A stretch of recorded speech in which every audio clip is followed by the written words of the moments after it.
despite numerous warnings that don't finish off even the profitable state-owned companies, it's not advisable to weaken the state further. And we cannot be party to that.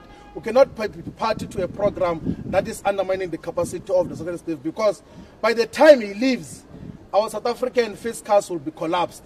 In the months that he has been a so-called Minister of Finance, he has taken 5.3 billion rands through illegal means in the National Revenue Fund to give to SAA.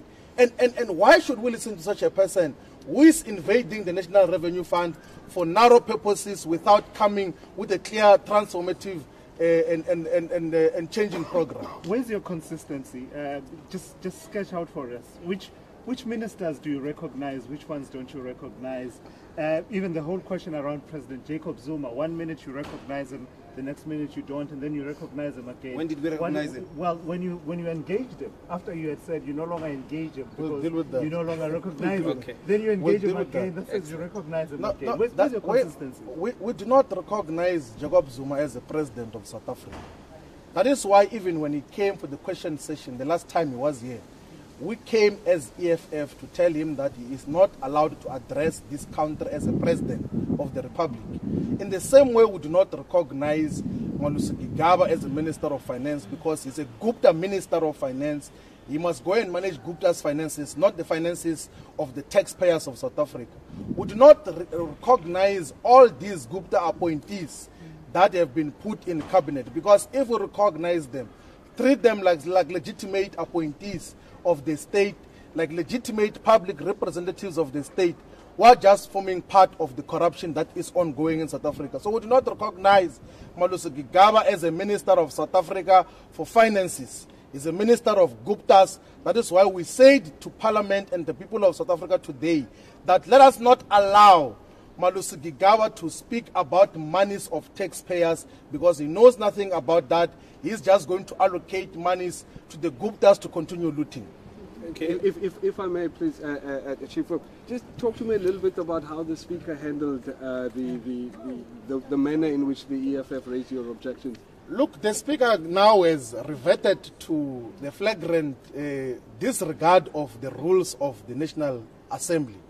Like, it's not allowed, nowhere, even a court has ruled that you cannot treat members of parliament as a collective. If you have got an issue with one member of parliament, you must address them, you must ask for a sergeant at arms, and there must be a recurrent effort to deal with corrective members. You must ask that person if they want to withdraw what you think was a violation, and only after that has been exhausted, you can then call those criminals and thugs and bouncers that parliament has hired to come and intimidate members of the EFF here in parliament. So she's continuing with the flagrant disregard of the rules. We thought that when she came with secret ballot, she's showing some signs of respecting the rule of law and the Constitution.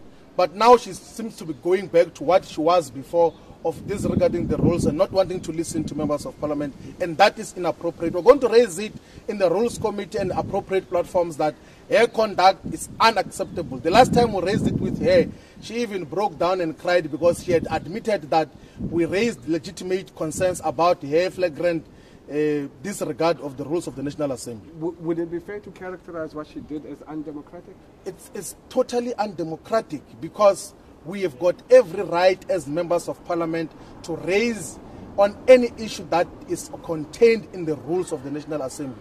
And every time we stood up there, we kept on referencing to the National Assembly rules. And her role as a facilitator of discussions in the National Assembly is to listen to us and not take partisan defense of a corrupt minister like Malusi Gigaba. Look what she did with Jackson Mthembu. Jackson Mthembu was given a lot of time to address Parliament. But when members of the EFF, whom she has not even listened to, raise, she doesn't even want to listen to what they've got to say and immediately dismiss them without even considering the points that they're raising on.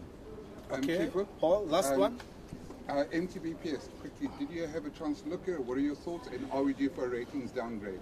We have not looked deeply into the whole MTBPS thing, but we know as a matter of fact that part of the things that Malusi Gigaba is going to talk about there is the disposal of Telkom, despite numerous warnings that you cannot steal from another state-owned company to save another one.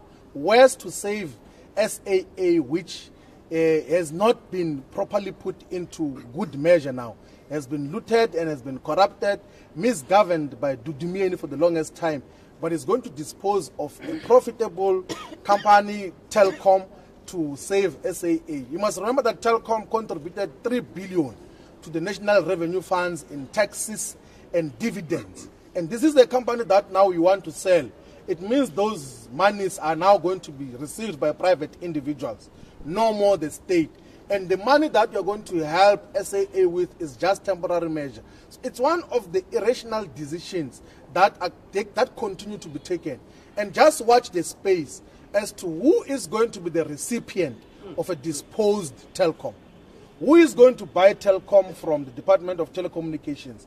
You must watch the space, and everything else that we've been saying, that we are living in a captured country, that there is crime that is happening now, is going to be confirmed when Telkom gets disposed. Who is it? What do you think? No, we'll see you'll see when the transaction happens. What should the government do with this? What should government do with SAA? Government do with SAA? How should they fix it? The simplest and immediate thing that was supposed to be done as soon as last year was stabilization of leadership in SAA, and come with a comprehensive plan that includes everyone on repositioning it to be much more profitable.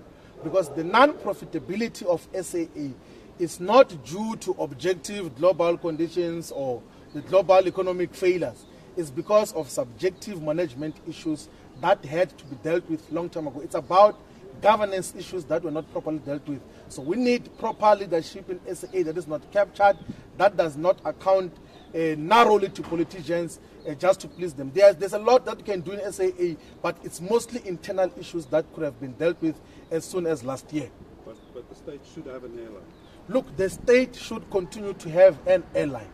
We do not believe that SAA should be disposed, must not be sold. It can be a strategic asset. It must be given the necessary capacity. It can add a lot of value. Actually, instead of SAA milking the National Revenue Fund, it is supposed to be contributing to the National Revenue Fund in the same way Telkom is doing. Actually, all state-owned companies must be contributing to the National Revenue Fund in terms of dividends and taxes. But SAA has not been doing that because it's managed wrongly. It's managed by people that do not have the necessary competence to manage it sustainably and profitably. Okay. Thank you very much, everybody.